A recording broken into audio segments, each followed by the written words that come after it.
This is Monday Mindset, and today me and Christian are going to be typing one of the baddest women in the industry, Sabrina Carpenter. My real life friends have been asking me about her personality type because they've been crushing all over the world for this woman. So today we'll be breaking down her using Linda Barrens Interaction styles and Tiffany combined with cognitive function. We have each and every one of these metrics broken down in the playlist, how to find anyone's personality type. We do have a cognitive function broken down by one, and we have a master video, okay? Everybody's wondering what makes Sabrina Carpenter so seductive to people. What's making her so popular besides all that label money that they're spending on marketing? Because trust me, they're spending it. But she also has a personality attached to that persona, and we're going to explore that in this video. So stay tuned. Don't click off the video. Okay? So first, guys, we're going to go look and see what the monkeys over at Personality Database has her as. They have her as an ENFJ, right? So ENFJs are direct. They're outcome focused. They're initiating. Right? They're TIFE, they're SENI, they're affiliative, they're abstract, and they're interest, right? If she meets those metrics, we'll call her an ENFJ. If she don't, we'll find her actual personality type. So let's get into it. Me and Christian are going to be watching this interview. Baddie alert! No, I'm joking. I'm telling you, man, I'm being a girl right now. What's up? It's what's so crazy. Like, this is the part of me that feels like an Put me in the kitchen. idiot. Every time I see like a cafe, there's just a sign that says espresso, and I'm like, yes. Like,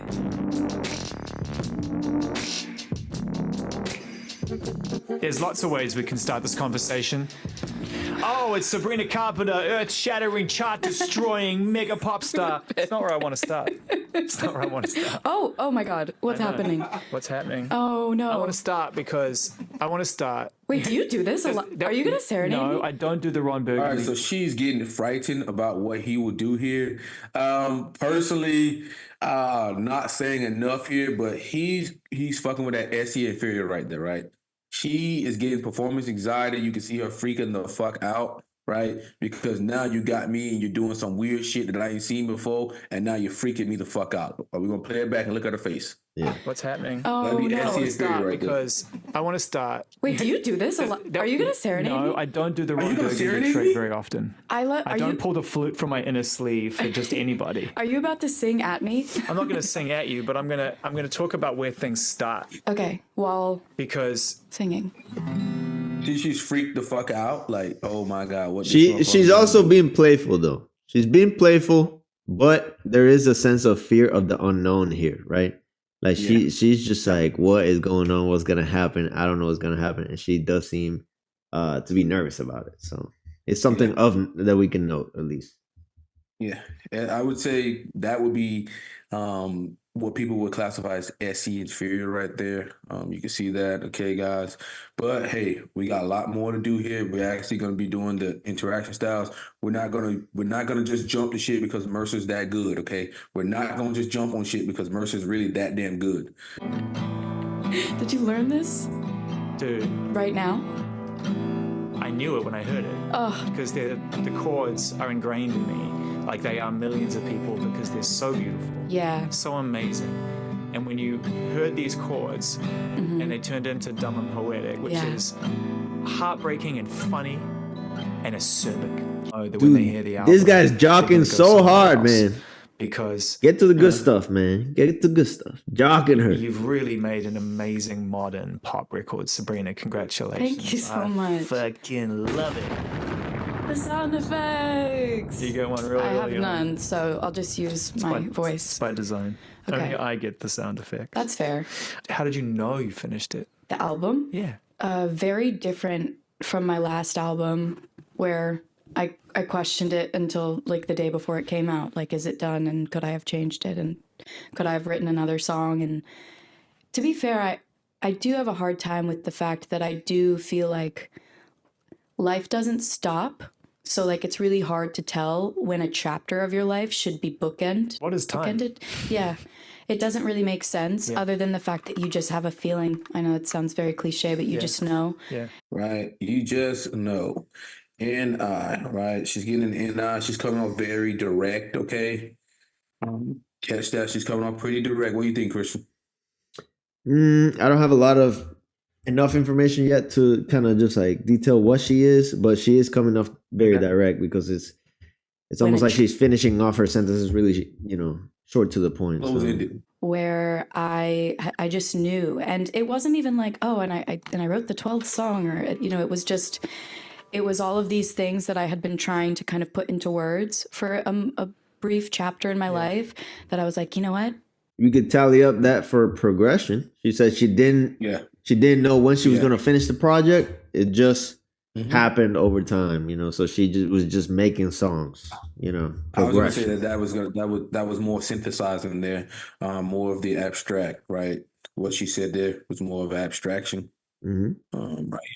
Put into words for I was having a hard time putting it into words. So she's trying to break down the NI and putting it into words. People have a very hard time putting their NI into words. So I would hit that for more NI there, guys. Just not let it chip pieces of yourself away. But you're a 25-year-old human being who grew up in the internet. So then. Right? So what do you think, Christian? Direct communication here? Yeah, but she's using I feel like this interview is very curated. It's like they're not being very organic. It's Apple Music. It's very PC, curated for her image. I want a more organic interview, where she's being herself a little bit more. All right. Yeah, because I know what happens when they go up to Apple Music. The label's been all over the questions. That's a label interview, bro. Like, all the questions have been screened. They know what's going to happen. She knows exactly what she's going to say. All that shit. Like, it makes her seem a little bit more informative. Because she's like, oh, and this,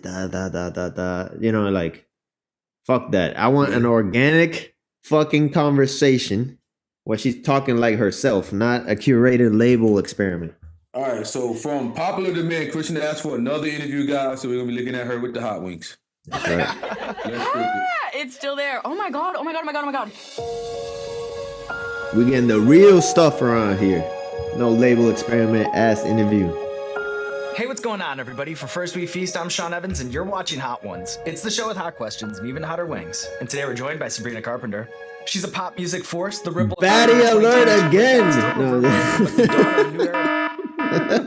Begins. The latest singles are Please, Please, Please and the chart-topping Espresso, as well as the announcement of a brand new album. It's called Short and Sweet, and it's set to drop on August 23rd. Sabrina Carpenter, welcome to the show. Thank you for having me. What's your mindset like going into this? Are you someone who appreciates a spicy meal? Appreciates is the wrong word. They always just kind of happen to me, and then I deal with it. But I kind of just happens to me, and then I deal with it. That was progression, right? That's progression. It just happens, and then I deal with it. Second time for progression, by the way. My sinuses, so I'm really excited. So from the other interview, what we were able to grab a little bit was 2 points for NISC, 2 points. Now we have 2 points for progression. We did see SE Inferior come out there, but guys, we're going to be methodical with this, okay? For them to be open, super open, Maybe I'll come out a changed woman. I think everything's a trick, so I'm just scared. Just I don't actually know you. We just met, Sean. Okay. Okay. I mean, these are chicken, right? Okay. Hey, Mercy, quick question. That one's lovely. Because you're a little bit more well-versed in this. Yeah. What does it look like when a person is very expressive with their face? Is there a certain type that's very expressive with their face and facial expressions? Because I noticed she's very good at mirroring other people's facial expressions, and she's very good at just being expressive as a whole, is what I've noticed. I would say people who are better at communicating their emotions, generally speaking, are going to be more in emote a lot more, especially when they're feeling happy about a certain situation or feeling good about it, right? As in somebody who's FE will try to make other people feel good, so they'll be emoting off making other people feel good. As in seems she's coming off an FI perspective, right? So I would say that. So FI, right? I would say FI, because Jerry. Let's think about Jerry, right? Jerry's FE hero, right? Does Jerry really emote a lot? Not really. If he's trying to make other people feel good, yeah. But Mhm. like not just naturally, right? He doesn't just naturally emote. Kyle, he doesn't emote at all. You really don't emote at all. Me, I really don't emote at all either. Yeah. Unless you really get me excited about something, Hmm. right? Hmm. So it just lets you know the FI is a little bit higher. Okay. All right. Tastes really good. So it's interesting to me that one of your biggest songs, Nonsense, almost didn't make the last album. Is there a lesson to be learned there? And if so, how might it have influenced or shaped your approach to making a track list this time around? It made me want to trust my personal favorites a little bit more. I think like when you're making a record over time, you want to play it for your best friends, you want to play it for your family, and then you start to get in your head a little bit on everyone's favorites. And I think the lesson I learned with Nonsense was that this song was so kindred with my personality, and I started to get in my head on like what fits a record versus what fits like Sabrina or myself as an artist. And that taught me so many lessons moving forward, making the next record. I think now I just, whatever feels the most honest and connected. See, that right there is coming from FI, right? Mhm. Because she's talking about being congruent with her own self, right? Mhm. And that she's learned the lesson to be more honest with herself. So I'm gonna hit that for FI there, and so TE is also attached to FI. So we're gonna hit that for TEFI there. Christian, guys, what you want to say? Yeah. Also, I'm seeing in this interview a lot better the direct communication, because Direct now it's communication. more of an organic conversation, not as curated as the previous one. So now I'm seeing she's very to the point of what she's trying to say and very concise. So yeah. Closing. Mm-hmm. Yeah, I think that was pretty obvious for me. But let's keep going, guys. Connects to me the most. I feel like we'll connect with other people. Yeah, she believes what connects with her will connect outwardly. Let's FI some more, guys, right? She believes being authentic to herself is what's really important here, right? While FE cares about outward harmony, while FI cares about inward harmony, what creates the inner harmony, she believes will help people connect, okay? You know, a lot of times comedians, they'll obsess about linguistic specificity, you know, and I'm wondering if there's a corollary for songwriters. Like, how much of honing a song is just playing with a particular word until the lyric lands just right? That's such a good question. I think sometimes I really do go into it with such a specific, word or phrase that I love, and I do kind of obsess over it until Phrase that I love, FI again, okay? I'm not a comedian, so I don't know what they do. And, all I know is that sometimes comedians have lines that fall flat and just get booed. And that's how I feel sometimes as a songwriter. Sometimes you have lines and songs that fall flat and get booed. And sometimes you have, the best joke of the night. So, yeah. Sometimes you... So that's a progression there, guys. That is a progression. It's just like, hey, just how it goes, in the process. Some things are good, some things are bad. We just keep moving on, and if it works, it works. We keep going, guys. Mm-hmm. So that's progression She's again. definitely, so we're gonna go ahead. She's definitely not outcome based on what she's been saying.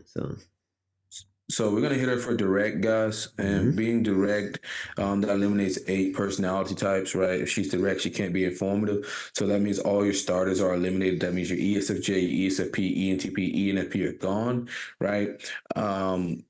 Your ISFJ, ISFP, INTP, and INFP are eliminated as well, right? And what we're seeing here is that this woman is journey focused, right? She's about the journey of things, right? So that's going to go ahead and eliminate the outcome type. So personality database, you're already out of here, right? She can't be ENFJ because ENFJs are about the outcome, right? They're going to be spitting outcomes. So with direct plus journey, this woman is a finisher. She's in the same line as Christian, okay? Chart the course. Yes. Just keep moving. Spin it, and that's why you got to take the shots, Sabrina? Yeah, I'm not a sports girl, but I think I know what you just said. Do you have a lot of friends? I guess I asked the question because I'm like, if you have friends and you feel like you have good friends, then I trust you and we're good. Yeah, listen, say what you will about me, but I'm a dog. You know what I mean? The same 6 best friends I have now are the same 6 best friends I had when I was 8 years old. That's what I wanted you to tell me. You have long relationships. Yeah. Because if you have long relationships, then I'm fine. Yeah. But if you're like, I kind of switch friend groups every other month. No, they can say what they will about me, but I am a ride or die. I'm in the foxhole with you. Okay, then let's do it. So what I'm noticing here is that Sabrina is direct progression, right? While this other guy's background type. He's background. He's background. So she's initiating a little bit more just because that guy's background. So be aware of the dynamics playing in that part. Yeah, I guys. was about to say because that seemed very initiating to me, but you know, like you said, maybe. I mean, when we get direct progression, you don't really look for initiating versus responding as much as when you look at progression versus outcome, because those are metrics that are going to be there, right? They're going to be there, but development may allow you to initiate more over other people, right? Development, but progression, you can't really shake that. Like if that's who you are, that's who you are. Right, you go to progression first, but ultimately, guys, you want to be able to blend both, right? Progression with outcome, because over here we talk about the growth mindset. You want to be the best version of yourself. You can't just be fucking one. You're gonna be a fucking moron, and you're gonna get fucking killed out here. But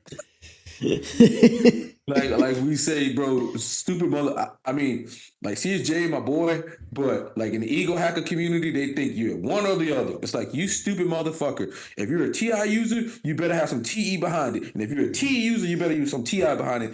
If not, you are a fucking monkey, and we are going. Me and Christian will destroy you. We will literally destroy you.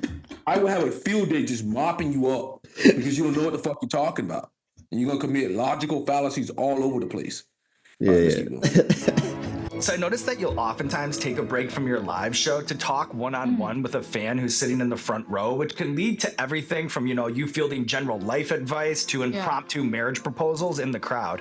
What's the most over your head you've ever felt during one of those one-on-one therapy conversations in the middle of a concert? Someone told me their dad left. Dude, pause it for a second. This is not funny, by the way. Like, right. exactly. Dude, an outcome person would never do that. Imagine like stopping your show just to talk to a random person. You don't know what that person's going to say. You don't know what's going to happen, right? Like it could throw your whole show off. And she does this consistently, which just shows what you were talking about being the journey focused individual she is. Like that is like textbook journey focus right there. Yeah, I mean, I think she really cares about her fans here. Yeah, but not only that, it's like she welcomes the improvisation. That's why I think that's why she compared it to being a comedian, because a lot of times comedians will improvise like that. So she's doing the same thing at her shows. So it kind of like parallels what you said about her being journey focused. Being like, oh, so she makes light of people's dads. It's like, no. Wait. So she's talking about what people are doing here, right? Shared experiences. This is SE data. All right, catch that, guys.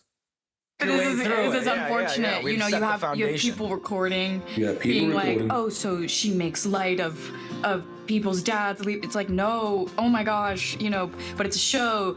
Are we supposed to entertain and banter? And usually the person has a good sense of humor if they're telling me that their dad left in front of a crowd of a couple thousand people. So I was taken aback, and then somehow it turned into like a really beautiful conversation, and I was able to like segue. But somehow that turned into a beautiful, Indian segue progression again, guys. Into my next song, because I like to take people out of the show for a second. It just makes it feel a little bit more like a slumber party or something. I like to make an impact on people. That's SE, guys. I like to make an impact on someone. I like to give someone an experience they'll never forget. SE. The SE is tied to what? NI. To NI. Okay. So NI is tied to SE. Okay, gotcha. If you make an SE statement, you're also making an NI statement. But like obviously there's a way that you can talk in more of an NI statements, right? And there's ways you could talk in more in the SE statements, right? And she tends to favor the SE. Well, we're just right now what we're doing, we're just tallying those down, right? Because we know we have direct and we got progression, right? So with that being said, we only have ISF, ISTJ, we have ISTP, INTJ, and INFJ, right? And with NISE, that eliminates ISTJ. So you're only down to ISTP, INTJ, and INFJ, right? And the only TFI user of those three is the INTJ. So we know what we got here. We know we got an INTJ here. That sounds like... In this process, are you trying to detail like TE statements at this point to kind of confirm? I'm just listening to the interview, right? Because there's other metrics that you can hit, right? There's also abstract versus systematic. There, she was talking about methods there. I could have hit systematic there, but I was like, man, whatever, keep moving. Mm-hmm. Like, but she did say, I hate this. I like, like this. That's FI there. I could have tallied that, but I kind of wanted a little bit better. But she did, when someone talks about likes, dislikes, that's more of a FI thing, right? Because it creates when someone likes something, it's because it's giving them a type of harmony inside, right? So like, dislike, I hate this. That means it's giving me a bad reaction inside, right? That's why you'll see FI you say, I hate this, or I hate that motherfucker, or I hate that person, because that person gives them a bad feeling inside. Meow's revenge here. This is Fat Cat Meow's revenge. I love cats. I love cats, FI. Mm-hmm. I'm not scared. Yeah, you got not this. scared. You got this. Yeah, and maybe that's a Taurus thing. We're a little stubborn. Are you stubborn? Yeah, I think so. Oh, so Sometimes I bringing in look the at that- Taurus shit. She bring in the zodiacs. Is that a point for abstraction or no? You could hit it for abstraction if you wanted to, but women just love fucking that shit anyway. So we'll just run over it. Okay. stuff, and I'm like, yeah, that is me, that is Like, me. And then some of them, I'm like, It's a bit far-fetched. Yeah, Yeah, I I agree with that. So I know that you're a lifelong Beatles fan. Very direct. I am. You see her face light up though? Look at her face light up, bro. Look at her face light up. Look at the FI. I'm like, yeah, that is me, that is me. And then some of them, I'm like, It's a bit far-fetched. Yeah, Yeah, I I agree with that. So I know that you're a lifelong Beatles fan. Yes, I am. See that? See that FI light up like a goddamn Christmas tree? Mm-hmm. Yes, I am. Yeah. Me. And and to the original question of what makes Sabrina Carpenter so charismatic, in my opinion, is her ability to do this. Is her ability to kind of emote really harshly to things that people, tell her and stuff like that. And it kind of causes like a warm reaction to the other person. So it's something that if you struggle with charisma in any way, you could start to incorporate kind of something similar to where when people tell you things, actually emote what you're feeling, and this is something that I think it depends though, bro. I think when you're talking about that, I think that really depends on gender, right? It's kind of cool when a woman does it, but it ain't that cool when a guy's emoting all the damn time. Well, no, Let's but be honest. obviously you have to judge it. You're not gonna be a freaking just emoter all the time or whatever. But that's something that I'm starting to incorporate more in my language and even in videos because I'm more on camera now. I've noticed if you emote a little bit more, and you'd be surprised, you think you're emoting a lot and then you rewatch it back. That's why it's good to have the videos. You didn't emote as much as you thought you did. Like it felt more exaggerated when you did it versus how it comes across on camera. I'm saying like if you are one of those people that talks in a mute way, try to add inflections and emotions into what you're saying. It makes you a little bit more charismatic. Just a little tip. I think what really goes on is when you're emoting like that, it kind of lowers other people's defense barrier around you, right? Because they can kind of see where you're going, right? So it makes people feel like a little bit more welcome. It's like when people talk about charisma, it's broken down into three things: power, warmth, and presence, right? And right now, she's giving off the warmth, right? If you can hit all three of those metrics, you will do well. Okay. Yeah. But people also trust you more because you are letting them know how you feel inside. You're being transparent in a way, so it makes you feel more trustworthy in your language. So. Gone live. I think we're done here, man. Let's go ahead and finish this up, Christian. So, guys, what we were able to get was that she's direct progression. If she's direct progression, it automatically makes her responding, right? And then makes her a finisher type. And that's the class of ISTJ, ISTP, INTJ, and INFJ, right? So what we're able to see was she's an SENI user here, currently talking about shared experiences, things that people can verify happen, not her own internal like experiences, right? So that eliminates ISTJ, right? And what we were able to pick out a lot with her was that she's an FI user.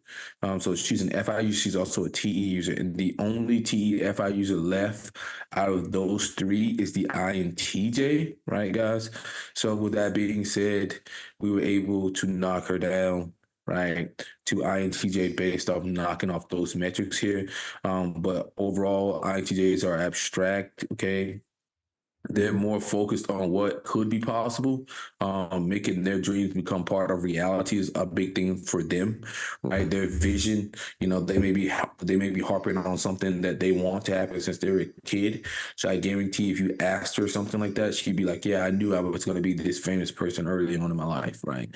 I knew if I just paid this role that I would be there, right?" They're also systematic. They take a systematic approach to things. So they're looking at the structure behind things. They're more focused on that. They're not really focused on the interest or the motive, like what does somebody get out of a situation, right? They're almost kind of blind to it. Like NTJs, a lot of times are blind to that. If you really want to screw over an NTJ, you can literally bust our ass on interest, right? That's the reason why I took Christian when I went to go get my car. Right, I took Christian to go with me to go get my car, right? Because Christian's interest. I didn't even know that back then. I just knew Christian's better at haggling than I am, right? I'll just get to the point where I get fucking fried up and I just want to buy a thing. But Christian's like, you know what, Mercer?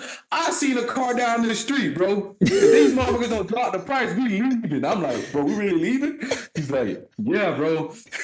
So like sometimes you gotta know what you're good at and what you're bad at, right? I think the interest is quite bad with the NTJs and the INTP. I think ENTP is actually pretty good at picking up on interest because they got that any dom.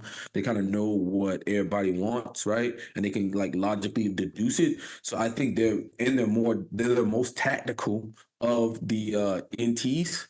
So I think they go more into the interest realm, and plus they don't really care about maintaining systems as much as the other ones. Right, because NE wants to try something new, wants to try something different. ENTP probably blow his brains out if he had to do the same meaningless task over and over. So we also going to hit her for pragmatic, guys, and that would hit her for INTJ, right? She's INTJ. I would say this woman's harmonizing because she's emoting so much with her emotions. So I'm going to hit her for harmonizing, right? Harmonizing. That is the Dario Nardi subtype, right? They're more about like estrogen, more about connections, more about that type of nature. And so I would hit her for harmonizing. I would also hit her for Enneagram. I'm gonna hit her for 3. Fuck. I'm gonna go 3W4. I could go 3W2, but I'm gonna go 3W4 with her. More about achievements and getting that nature. I think a lot of INTJs will actually be threes a lot of times, but probably in socionics they might be differently, right? They might call her an ESE because I'm about to hit her with sexual. Right. So the sexual 3 is all about like making themselves look beautiful, making people want to admire them. They're all about their appearance and things of that nature. And you can kind of see that with her, right? And behind that sexual is an SO, right? She's got that Mercer behind her, with the dealing with people and all that type of shit and being out there. Christian, man, what would you rank her, bro? All INTJs. What would I rank her? Average? Definitely above average, or even higher than that, prodigy level maybe. But I think from a practical perspective, based on this, what we can kind of extrapolate from her, like if we were going to take some lessons, is that she, being a journey focused individual, she kind of welcomes improvisation, which is, I think, in a way admirable. A lot of people see that as admirable. And then when you tie it with the pragmatic side, right? She's very forefront in the media as doing things that are a little bit risque, like when she went on SNL and stuff. And I think some people are going to judge her for that. Other people are going to admire that side of her. That's why it makes her so popular, right? Also, the fact that she wears her emotions on her face, like you could at all times kind of tell what she's feeling. It's also very welcoming because people seem to trust people that are transparent with how they're feeling. I mean, sometimes people that are able to do that and be disingenuous can take advantage of that. But in her case, I think people can they are quick to kind of trust her in a way. That's what makes her so charismatic and so popular because, I wanted to participate in this typing session because I kind of was interested in seeing why Sabrina is so popular. And now I can see it a lot better. What else can I say? Her direct communication is very apparent. It also makes her easy to be understood. And I think that helps also with charisma as well. Because sometimes a lot of people, for example, Kanye West, have a hard time kind of, saying exactly what they want to say. And it could come across as being something else and it lands him into trouble. Whereas Sabrina can be more direct and to the point of what she really intends to say. That helps her with the media as well. So Yeah. So yeah, I'm gonna hit her with above average, man. Harmonizing INTJ 3W4 sexual SO. I know in sociologists they probably call her ESE or some shit. Okay. But over here we look at the interaction styles and temperament. She's also harmonizing, so the emotions are more out there. I would say the INTJs that tend to be harmonizing are more in the FI child, right? And then the more the childlike version of themselves, right? Which you can see. So it's gonna be a little bit weaker on the TE perspectives. I know probably in the CSJ community, they probably call her SDSF, INTJ. But that's our complete breakdown of Sabrina Carpenter. She's a beautiful woman. She's doing big things. So I'm glad you guys got to see that. if you like this breakdown of Sabrina Carpenter and her personality, well, stay tuned because we're coming with even more breakdowns. Join our Discord, right? We think that's going to be the fastest growing community, right? And our specialty is self-development. We want you to be the best version of yourself, right? We're not too worried about being stuck in, oh my God, what was me? It's like, what can you be doing better? There's something out there you could be doing better. 50% of something is better than 100% of nothing, right? We're not with the fucking boo-hoo and shit, right? We're about making people making more money, people chasing their dreams. We're about people doing the best version of themselves, getting a relationship they desire, putting themselves in the best position possible always, right? So you want to join that group and you want to get in there early. If you want a free typing session by us, you have to get to level 25, and that might change in the future. We're also going to be rolling out different packages based on leveling, right? In the future, me and Christian will be rolling out, courses and things of that nature. A lot more content to get from us, and we will be charging for typing sessions going further into the future, guys. We're bringing self-development to the MBTI space, okay? The growth mindset. Don't stay in that fixed mindset. Improve your life. Stay tuned because we're coming with some good stuff. And if you want to get to prodigy level or above average, start to steal things from these videos. Like, for example, if you like the way Sabrina Carpenter kind of behaves and controls a conversation, start to steal a little bit of her techniques. Sharingan, we got the Sharingan around here for self-development, okay? Don't stay in the fixed mindset. Get to the growth mindset. And we're out. Peace.